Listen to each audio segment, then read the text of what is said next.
আপনার নিশ্চিত করতে হবে, মনে রাখতে হবে আপনার পাশে যিনি আছেন, অন্য ধর্মের হোক, অন্য বিশ্বাসের হোক, আপনাকে এটা নিশ্চিত করতে হবে ওই ভাই অথবা ওই বোন আপনার কাছেই যেন সবচেয়ে বেশি নিরাপদ থাকে। আমাদের সংখ্যালঘু ভাইয়েরা যারা আছেন, আমাদের হিন্দু ধর্মাবলম্বী ভাইয়েরা যারা আছেন, বৌদ্ধ খ্রিস্টান ধর্মাবলম্বী ভাইয়েরা আছেন, আমরা আপনাদেরকে সংখ্যালঘু মনে করি না।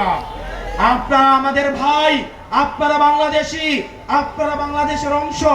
এই বাংলাদেশের তারাই সংখ্যালঘু যারা বাংলাদেশকে বিশ্বাস করে না। প্রিয় অমরাবাসী, আপনারা যদি দেখেন কেউ মাজার, কোন মন্দির, কোন জলসা এগুলাতে কেউ কোন আক্রমণ করেছে, আপনারা সেগুলো প্রতিরোধ করবেন। আপনারা পারবেন না? 5ই আগস্টের পরে ক্যাপ্টেন হাসনাত আবদুল্লাহ কামড়া করলে কি মানে যেখানে যায় জনস্রোত বয়ে যায়, তাই না?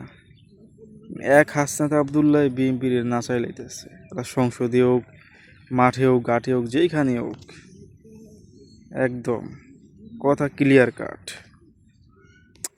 চালিয়ে যাও, নেতা এরকম হওয়া ভালো। আর বিএনপির হোক, এনসিপির হোক, স্পষ্টভাষী হও, সৎ ভালো হও, তাহলে তুমি ভালো হবে, দেশ ভালো চলবে।